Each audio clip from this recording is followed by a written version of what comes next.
you were asking the literality of Scripture, right? Mm-hmm. And I say to people, I truly believe if God had written the Bible, it would have been a lot shorter and a lot clearer. So anyone who believes that that God wrote every word of Scripture, I say I can't believe that's true. I do believe it's inspired. I do believe humans were inspired to write what they wrote. But humans wrote it, and they wrote it from their perspective, from their context, from their time. So if we go back far enough in Scripture, so thousands of years ago into Scripture, it's written about in that time. And even different books of the Hebrew Scriptures that write about the similar time and events are written differently if they were written before or after certain events took place. Even the Gospels themselves are written much later than when Jesus is alive and when he's actually doing his work, but it tries its best to capture the essence of Jesus as well as real details. And the stories that Jesus told, yes, were told in metaphors, as allegories, as parables, often with multiple meanings behind them, or in some cases, we're still trying to figure out what they meant. But the reason why I say this is because even Paul, who often is quoted more often than Jesus, for some weird reason, he wrote letters to churches, but he wrote them as a person who was very zealous about his faith, whether it was when he was a practicing Jewish person in the temple, or whether he was a new Christian trying to find his way. He's still a person who was a person of faith, who's living out his faith in real time at that time, trying to figure things out as he went, still colored by everything he had been raised to believe in the temple and in his culture, while also trying his best to express these new radical ideas that Jesus had introduced. But if we actually, as Sue Ann said, look at what Jesus actually said or did, he was constantly overturning the norms of the day, the laws even that were practiced in the day. He says, I came to offer a new covenant, so a completely new and different agreement with humans. And I think I'll leave it to Sue Ann to speak, but I really think that we both believe that Jesus comes into the world so that we can all see what God is really like, not what was captured in the Scriptures before that. But do you think it's also this interpretation that we have now in our language about what's in the Bible? The Bible wasn't written in English, it was in Aramaic. Yeah. And Greek. And Greek. And Hebrew. And Hebrew. And Hebrew, right? Nothing in English. Jesus was not English. A lot of people believe that Jesus wrote the King James Bible or something and spoke that way. He did not. Well, this is my point, is that it's interpretation after interpretation.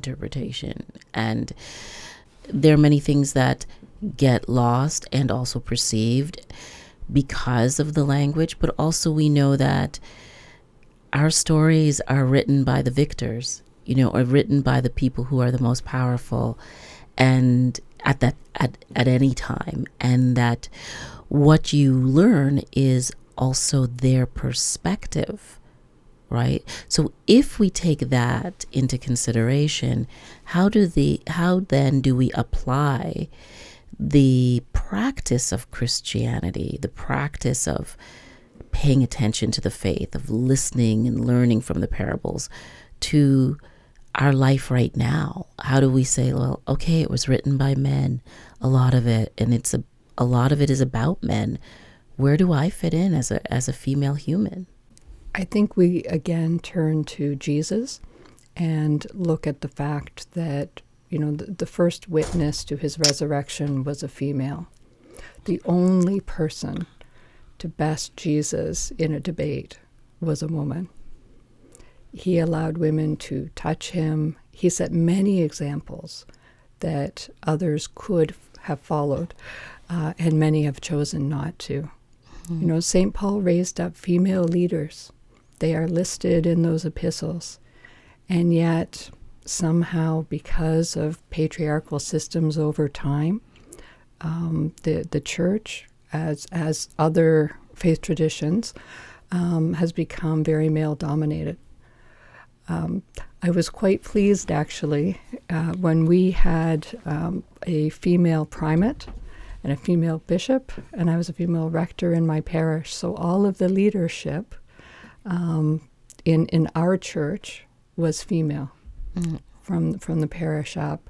And now, finally, we have a female Archbishop of Canterbury. Yes. But you won't be surprised to hear that not everybody's happy about it.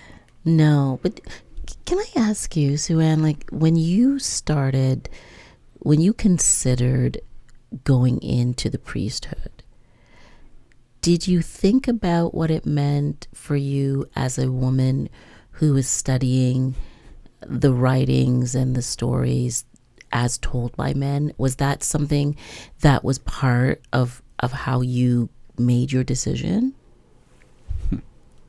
So I don't know that I would have thought of it exactly that way.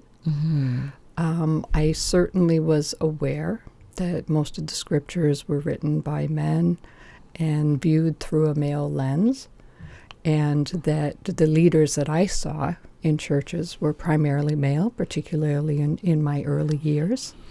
I can remember the first time I saw a woman preside at communion, because I sat there and cried my eyes out. It was just so beautiful and so special for me.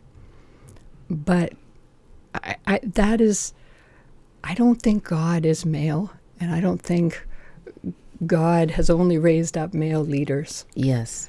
And the God that I know and love and have a relationship with values women and people who are non-binary just as much as men. Well, So human. We are all precious.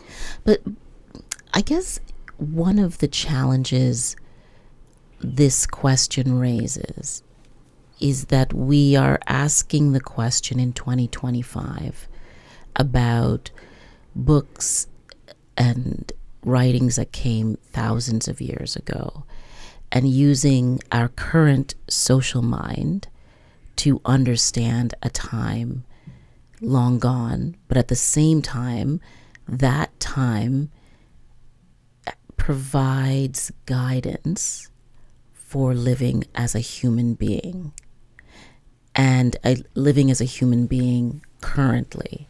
And so I think people get confused because they feel like, well, if it's all men, should I really be listening to that, adhering to that? Because I'm not a man. Yeah, but there are universal truths that we hear in scriptures and tradition. Yes, talk about that, because I think that's the piece that is. I didn't mean to get that excited about it. I really do. Please do. Oh my goodness, I practically jumped at you. To the listeners, if you were in the room. But I think that's the piece that is so valuable right now. There are universal truths based on universal observations of the human experience, and so they matter. So these truths matter now even more than ever before. 100%. So we can say that, compassion, love, honesty, integrity, hope, all of those things are universal truths that we should carry on. They were important 2,000 years ago. They are important today.